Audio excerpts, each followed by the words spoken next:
Hi everyone. A simple story of God's generosity to me. And it's the story of how something very small and at the time completely insignificant opened up a whole world to me, which genuinely changed my life.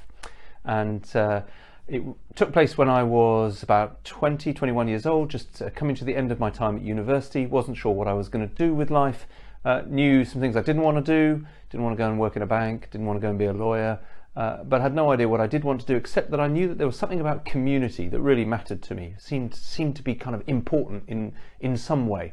And I was in an Oxfam secondhand bookshop, and there on the bookshelf was a book that said Community and Growth, and it had the word community in it, so I bought it. It was £2.50 or whatever. And I read that book, and it was a book all about a community called L'Arche, a Christian community called L'Arche. And I was blown away by that book, completely captivated by the vision it painted of a way of life with people with learning disabilities as Christians together. And I went and I had a look at the community and said I'd go and live there for a year, which is what they asked for. And I eventually left nearly 15 years later, having been changed and reshaped and remolded by the people with learning disabilities that I lived with, by the way of life of the community, and by God in ways that I could not possibly have imagined. God's generosity to me began with a second-hand book in an Oxfam bookshop, which opened up a whole world. Oh, God's beautiful, generous, abundant heart. We have countless gifts each day, from our every breath to the sun shining. Amongst many, there is one financial instance to mention. When my husband's business was folding, we had a £6,500 bill to pay and no way to pay it. It was causing a lot of worry, and when I rang up again to talk about how we might proceed, the lady on the phone came back incredulous and said the debt had been cancelled. She said that never happens. I put the phone down and just lay on the floor, face down, in grateful thanks and worship. At the time, we were owed the same amount by a customer who couldn't pay us, and we felt to let that go in the light of God's grace and generosity to us. God so loved that he gave.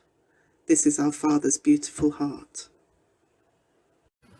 The path of life that God has had us on has mostly been one of living by faith, and we have often been concerned about whether there would be enough money at the end of the month, and many times we've panicked and looked at our bank balance and wondered what would happen next. And then we've prayed, and God has always answered us, often through a gift from someone, sometimes only a small amount, but in itself enough to increase our faith for the rest. And amongst this, there have been times when we've experienced God's overwhelming generosity, providing for us when we couldn't provide for ourselves. Not just financially, although often in that way. We were once given the use of a holiday let for 2 nights, which gave us much needed rest. We've had meals provided by friends or others willing to care for our children when we've needed it. Always through God's faithful and obedient followers, sacrificially giving. This in turn has taught us to be generous with what we have, with our resources and time and love, because we've understood now that it's all God's anyway. I'm not saying we're always perfect at it, but that's what we try to do. Trying to learn to hold it lightly for the time that we're the custodians, until the time when it's ready to pass it on and bless another.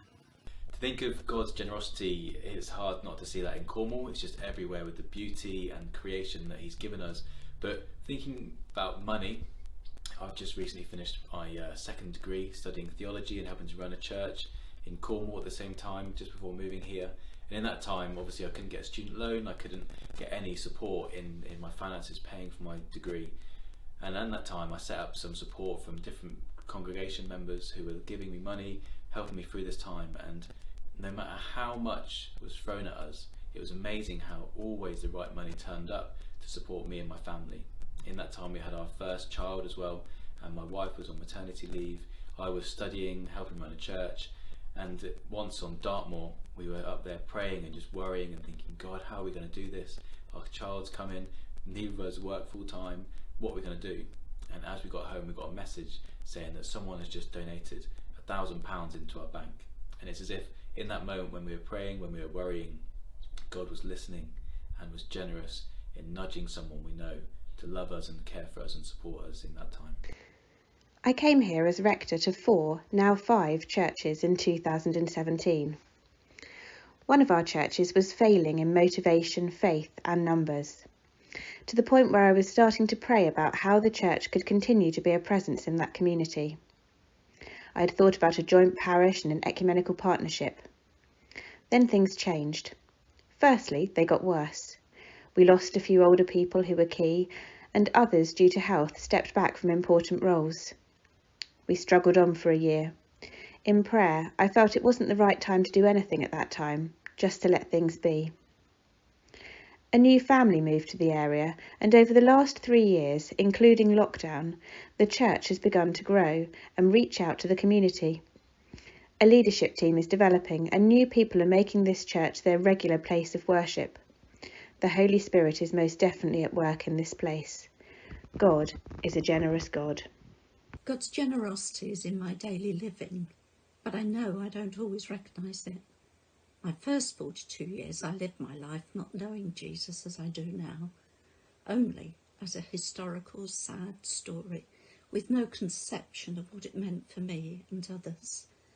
Then Jesus was introduced to me and I accepted him into my life. That is the time when God was very generous to me.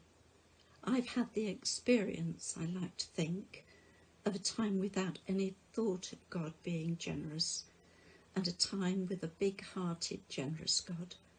I cannot compare any other smaller way of sharing his generosity, only the cross. Hello everybody. You join me in a hotel room in London, but it's my great pleasure just to share with you a very quick story about my own personal experience of the generosity of God. So let me just quickly tell you what happened to our family a few years ago. It came really when we moved to France, and I took up a new job as chaplain of St. Michael's Church in Paris, which was a great privilege and a great joy. But I have to say, from a financial point of view, it was madness. I was going to be paid less than I'd been in the UK. My wife was going to give up her job, and we were going to start paying school fees. And I have to say, the sums just did not add up. But I had a real conviction that this was God's calling, not just for me, but for us as a family to go and do this. So we did it. What happened was that Ruth, my wife, carried on working, doing some consultancy work for her previous employers. Now, that in itself was a gift, and actually, if they hadn't agreed to that, things could have turned out very differently. So we were very, very grateful to God for the gift of that work. And she carried on working for 2.5 years until the financial crisis hit of 2008, and at which point her employers just cut all consultancy contracts. And that started a relatively difficult time for her from an employment point of view.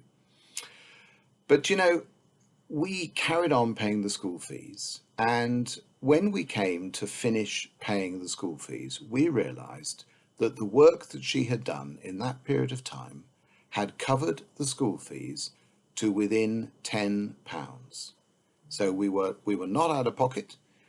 We had to find the extra £10, but we really felt that our God had been really good and generous to us. Yes, we had to step out in faith. It was a step of faith to do what we did, but our God met us in our need with his generosity, and for that I'm really grateful. Thank you very much.